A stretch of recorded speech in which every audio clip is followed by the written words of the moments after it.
कैसे हैं आप सब। उम्मीद करता हूं कि आप सभी सुखी होंगे, संपन्न होंगे, आनंदपूर्वक होंगे। दोस्तों, आज मैं बात करने वाला हूं मीन राशि की। मीन राशि में सभी मीन राशि वाले जानते हैं कि मीन राशि के ऊपर शनि की 7.5 चल रही है और दूसरा चरण चल रहा है। लेकिन इन चीज़ों से हट करके मैं कुछ विशेष आपको बताने वाला हूं। मीन राशि वालों को दैत्य गुरु शुक्राचार्य का बहुत सुंदर उपहार मिलने वाला है। कैसे मिलेगा, इन सभी बातों की मैं जानकारी अभी इसी वीडियो में आगे चल करके दूंगा। तो नमस्कार, मैं हूं एस्ट्रोलॉजर आशीष शर्मा और मेरे ज्योतिष चैनल एस्ट्रो 22 में आप सभी का हार्दिक अभिनंदन है, स्वागत है। दोस्तों, जितने भी मीन राशि वाले हैं उनको मैं बता देना चाहता हूं कि मीन राशि वालों को दैत्य गुरु शुक्राचार्य बहुत अच्छा उपहार देने वाले हैं। यदि मीन राशि वाले, इनकी जन्म पत्रिका में शुक्र की महादशा है, अंतर्दशा है, प्रत्यंतर दशा तक हो सकती है, तीनों में से कोई भी दशा चल रही है, तो आने वाले समय में यानी लगभग 26 जुलाई से लेकर के 20 अगस्त तक जो समय है 26 दिन का, यह आपके लिए बहुत ही बेहतर होने वाला है।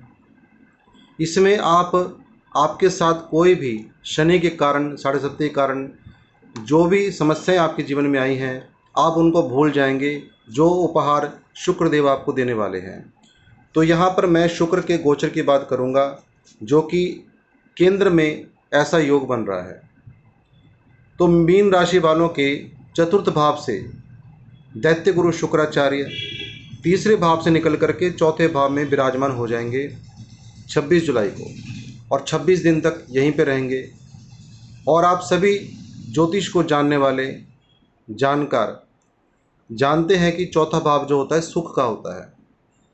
दोस्तों, जब भी शुक्र सुख भाव में आते हैं तो यह व्यक्ति को क्या प्रदान करते हैं, आप समझ नहीं सकते, आप सोच नहीं सकते कि क्या कुछ दे सकते हैं आपको। यदि आपकी शुक्र की महादशा अंतदशा हुई तो यहाँ पर आपको बहुत लाभ होगा, अन्यथा थोड़ा कम लाभ होगा। क्योंकि जब किसी ग्रह की महादशा होती है और गोचरवश वह ग्रह अच्छे भाव में जाता है तो वहाँ पर अवश्य ही व्यक्ति को प्रॉफिट होता है। चौथा भाव जो होता है सुख का है, तो यहाँ पर आपको इन 26 दिनों में आपकी चाहे कोई प्लानिंग बने, चाहे आपका कोई मन हो शुक्र के कारण कि कोई मैं नई गाड़ी ले लूँ, अपनी कोई पुरानी गाड़ी सेल करके, या कोई नए घर में प्रवेश कर जाऊं अपना कोई पुराना घर सेल करके, या कोई घर आपका जो है उसका काम प्रॉपर नहीं हो पाया, जो अभी तक नहीं बन पाया, वह शुक्रदेव यहाँ पर सुख प्रदान करेंगे। सुख की सुविधाएं आपके साथ जोड़ेंगे, जिससे आप आगे जा कर के 26 दिनों के बीच बीच में यह कार्य होगा ही होगा। क्योंकि प्लानिंग हमारी बहुत समय से होती है, लेकिन वह प्लानिंग तब सफल होती है जब कोई ग्रह गोचरवश हमें कोई रिजल्ट देने आता होता है। तो शुक्र आपके सुख भाव में पहुंच जाएंगे, तो 26 दिन के बीच बीच में आप या तो कोई नई गाड़ी की प्लानिंग कर रहे हैं तो वह नई गाड़ी ले सकते हैं, कोई भी वाहन आप ले सकते हैं, कोई भूमि ले सकते हैं, या फिर कोई मकान, कोई घर आप परचेज़ कर सकते हैं। यहाँ पर इन सुख सुविधाओं को आपको देने शुक्रदेव आ रहे हैं। इसके अलावा भी आपको बहुत कुछ प्रदान करने वाले हैं। सुख सुख सुनने में अच्छा लगता है, लेकिन जब सुख किसी व्यक्ति को मिलता है तो यह और भी उस व्यक्ति को अच्छा प्रतीत होता है। शुक्र का अर्थ ही खुशी है, मुस्कान है चेहरे पर। जब शुक्र आपके चतुर्थ भाव में आएंगे तो आपके जीवन में खुशियां लेकर के आएंगे। सुख का आपको अनुभव होगा कि सुख क्या होता है। अब चौथे भाव से ही शुक्र जब दसम भाव को केंद्र में बैठ करके ही केंद्र को देखेंगे, दसम भाव को देखेंगे, तो यहाँ पर आपके व्यापार स्थान, कर्म स्थान, वर्क प्लेस को बहुत बढ़ाएंगे। यदि आप व्यापारी हैं तो व्यापार में आपको बहुत मुनाफा होगा।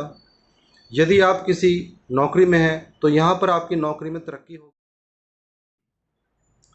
शुक्र का दसम भाव को देखना अपने आप में बहुत बड़ी बात होती है, और चौथे भाव में बैठा होना बहुत बड़ी बात है। मैं शब्दों में बयान नहीं कर सकता, लेकिन मैं ये बताता हूँ कि यह 26 दिन मीन राशि वालों के लिए बहुत ही अच्छे होने वाले हैं, जिससे आप 7.5 के क्रूर प्रभाव से जो पीड़ित हैं उसको भी आप भूल जाएंगे, जो खुशियां आपको यह जीवन में देने वाले हैं 26 दिनों के अंदर अंदर।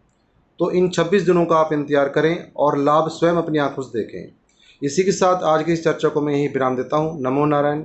जय जय श्री राधे।